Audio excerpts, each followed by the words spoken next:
What's up, YouTube? CVH here with Gorby. Coming back at you for another deck tech. Yeah. On purpose this time. For Duel Masters. Guys, check it out. This is the first take, so if this makes it up, it's just miraculous. Kind of like... Well, except it won't be a Miraculous Meltdown. Yeah, let's do it. What do we got? Tell them what we got. So we have a Water Darkness When it Fire. unblurs. Alright, tell them what we got. We have Take two. still have a Water Darkness Fire unblurred control deck, like known as Grixis or Rub. Might have seen this a lot when we used to do old videos, or even when you used to play the game if you're a really old head and you were playing back when it wasn't a real game. Except now we optimized it. Yeah, well, you more so optimize it. This is sort of like the first take at a 40-card version. If you guys are just here for the deck list, that's supposed to be an Illusionary Merfolk. But With the it's not. power of Grayskull. Turning cards backwards. my film editing, they see a Merfolk. Really? Yep. Oh. I'm going to hold my hand exactly here the whole time, so hopefully that doesn't change. Corile or Terrapit may turn into a Merfolk. Wow. Well, You could just flash it on screen, but that would take way too long. Alright, so up the curve we have, a little bit of anti-aggro. Got 2 Emeralds and 3 Squitoes. You don't really need to play more if you're just playing 40. This can help you get down your Terrapits, your Loco Motivers. That's basically it because we don't run Aqua Surfer because we're not good enough and we don't have the space. A lot of the time you'd see old decks that played Corile and Surfer, but they were also 60 cards, so they were just shitty. Squito, it's basically only there because Ganta exists. A lot of the versions of this deck before Ganta were playing that fish thing. Rollerfish. Madrillian fish. One of them. Hunter You could fish. really play any of the fish, but, since Battery Ganta exists- cluster. Yeah. Thrash Roller. And, most decks that are going to be attacking in Duel Masters are probably playing Ganta, so it's a good card. Aqua Hulcus is probably just like the most absurdly designed card I've ever seen. It sort of makes you feel bad to not play blue in any deck that's not super aggro, so playing 4 of them. Just because, the value it gives you is, super good and it actually has a body. At least it should be 1,000, but it's not. It's just huge, so it trades with aggro as well. Got some Cycle, because Control needs that. Got some more anti-aggro tools. This is, it could be a number of things. It could be like Crimson Hammer. I don't know. It could be a Burst Shot if you wanted some more sweepers instead. I feel like I wanted something to potentially do on turn 3 sometimes more. That was Gorby. That was his Phantom Dragon's Flame. Get out of here, man. That was a good card. I'm proud of that one. Holy crap.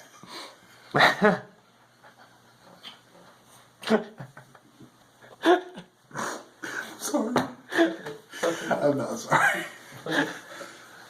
Sit down.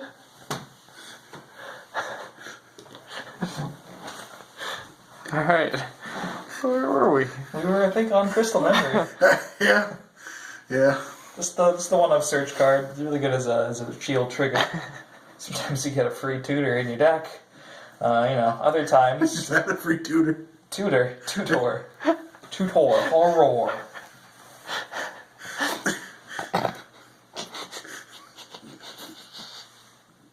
I'm sorry.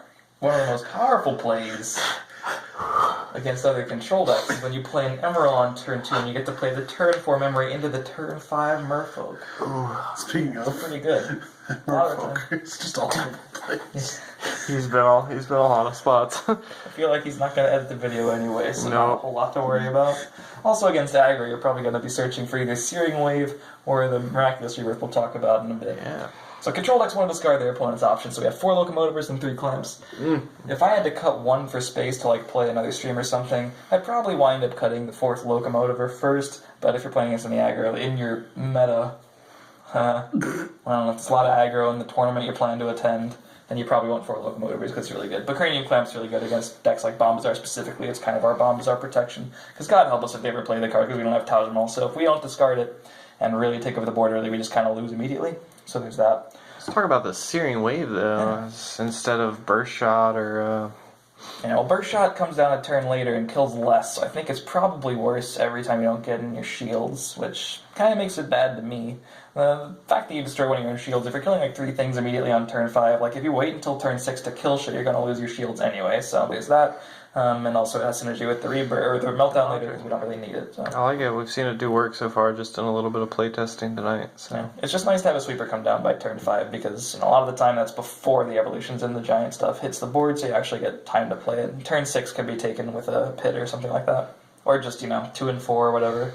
For Corile, it's really not huge play against most decks that aren't just killing you that turn anyway. Yeah. And of course, we have 6 Cyberlords for the 2 Merfolks, which can draw us 3 cards, probably standalone. Besides like Hulcus, this is like the most efficient draw in the game. It's just incredible value that you get. If this card always hit, obviously, it'd be like the most insane card ever printed. Drawing 3 cards is just nuts. Super huge refill.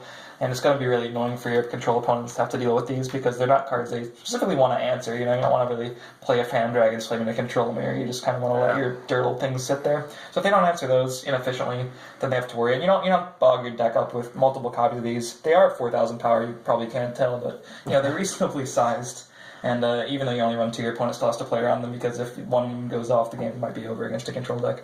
Pit's nuts, so we play it. Apocalypse Fight's actually the best sweeper in the game, probably. Yeah. That's the card that does deal with all the 2,000 things that just tend to stack up over time. Yeah, I mean, if this card costs 5, we would obviously play Searing Wave. That'd be insane. Right. Some dragons. We have Bolmeteus Dragon because it's the most uninteractive. Well, Bombazar is pretty uninteractive, but Bolmeteus, it's like the long version of Bombazar. Your opponent's just never going to get any of the cards. So if you can actually lock down the board to the point where you're not dead in 2 turns, Bombazar basically just says it wins the game. Really unfortunate that they decided to do that when she was such a good mechanic, but hey, we're going to play it because it's available. 1 Baszagazeal because sometimes you want removal, and sometimes you actually need a speed attacker in this deck if you're just trying to close out the game immediately, and Velyrika can be that sort of red crystal memory and just allow you to search for whichever you need while giving yourself a 4th Double Raker in the deck, which is kind of a lot for 40 cards. And Rebirth is... It's not Rebirth at all, that's Meltdown. It is. So this is just the sort of the game ender. Hopefully I don't hit a Holy Awe against aggressive decks, and then sometimes I'm not playing Holy Awe. But if you're playing against like Bombazar that didn't play Bombazar but they got you down to 0 shields with the aggro plan, or you're playing against an aggro deck, usually you can live to turn 6. Usually that's pretty reasonable. So if you got to memory for that, or you just like set yourself up to be at 1, if you got down to 1 shield or 0 shields, you can just bounce 4 to 5 of your opponent's shields immediately. And if you have 2 creatures on board, if they have 1 shield obviously, or just 1 creature on board if you're down to 0 shields, your opponent just returns them off, they have no way to interact you by the game, so it's, Yeah, and you were right. In Japan, this card got banned almost immediately after being printed. It didn't last very long, so...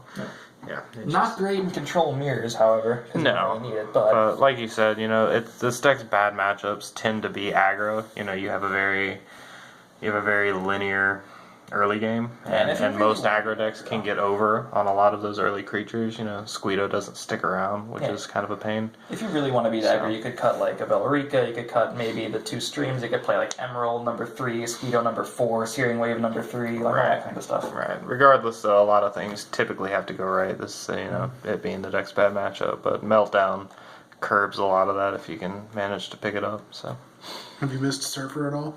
Yeah. If you think you were going to try to find room for it, what would you cut? If I was going to find room for it, I'd be like super scared of aggro, then I'd probably just change the deck, because Merfolk's not good against aggro at all, so I might just cut the Corilles and the Merfolks, use these to be like over here, and change these to Surfers or something like that. Makes sense. So yeah, either way, I mean, it's a very versatile deck. This is... Sideboard.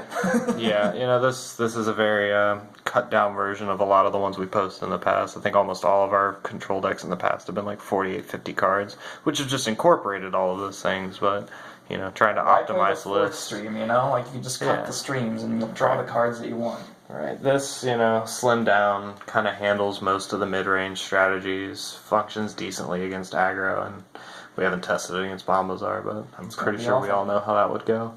But either way, neat deck.